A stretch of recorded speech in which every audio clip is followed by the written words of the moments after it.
In this video, I'll show you how to upload a CSV file in Mailchimp. Now, there is one way for you to upload a CSV file, and that is for all of your contacts. Now, in order for you to do that, simply head over to the navigation panel on the left-hand side, and at the bottom, click on the sixth option, which is Audience. Now, once you click on Audience, it will automatically open up your contact section. As you can see in here, I have all of my contacts, and in order for you to upload a contact using a CSV file, simply head over to the top bar, and on the right hand side, click on the drop down for Add Contacts. From here, head over to the first option and click on Import Contacts. Once you do that, you want to head over to the third option and click on Upload a File. You can also choose the other methods like connect to Shopify or from another platform.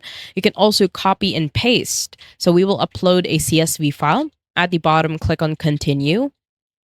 Once you click on Continue in here, you need to add your CSV file. But it is recommended to use or download the CSV template using Mailchimp. So at the bottom of the max file size, you will find here a hyperlink to download their CSV file. Simply click on it. Once you do that, it will automatically download the CSV file.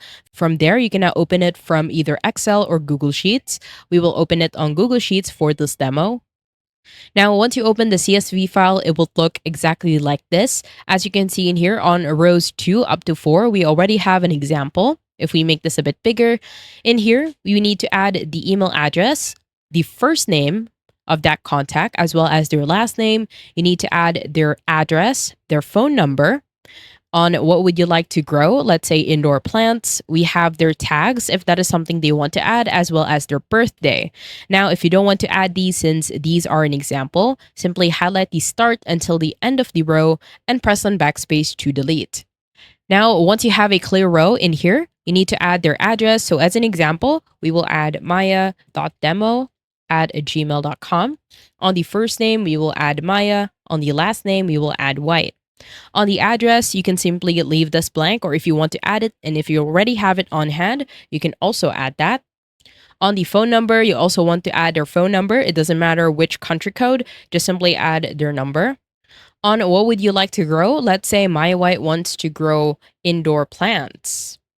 Now, on the tags, you can leave this as blank. What you usually do after you import a list of contacts is you can add them later on.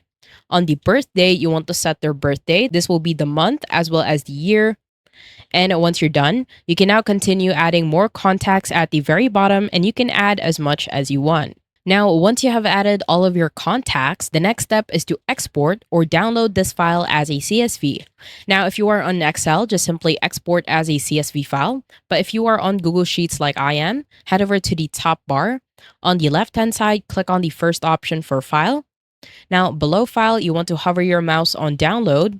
Now, on the right-hand side of Download, click on comma-separated values, or what we call as CSV. Once that's done, it will automatically download the CSV file. Now, head over back to Mailchimp. From here, you want to head over to the bottom and click on Select a File.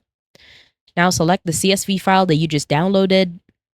And once that's done, it will automatically show in here that this is a CSV file.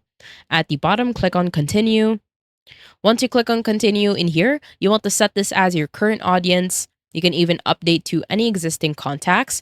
And once you're done, head over to the bottom and click on Continue again. Now, as I said earlier, you can add here your tags. So let's say we want to add them to our customer tag as well as new member. You can even create your own tag if that is something that you want to do. And once you're done, head over to the bottom and click on Continue. Now, from here, this is very essential. If you did not follow the format, what you need to do is add the file column name to the corresponding Mailchimp field names. So the email address, which is our column name, on the right-hand side, we will set this as email address. On the first name, first name. On the last name, we will also set this as a last name.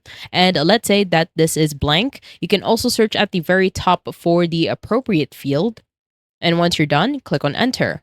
You can also do the same for address, phone number. Phone is set to phone number. What do you like to grow? Set it in here. Tags is tags, and birthday as birthday.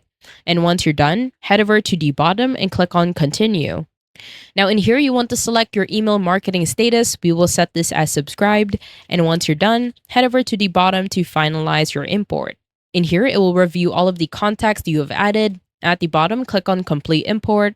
And as you can see, if it is successful, it will automatically say that new contacts were added. Now, if you click on exit by heading over to the top and right corner, you will see that on your contacts list, it will be at the very first, the new contacts that you just added. I hope you found this tutorial helpful. Please let me know if you have any other questions in the comment section below, and I will try my best to help you out.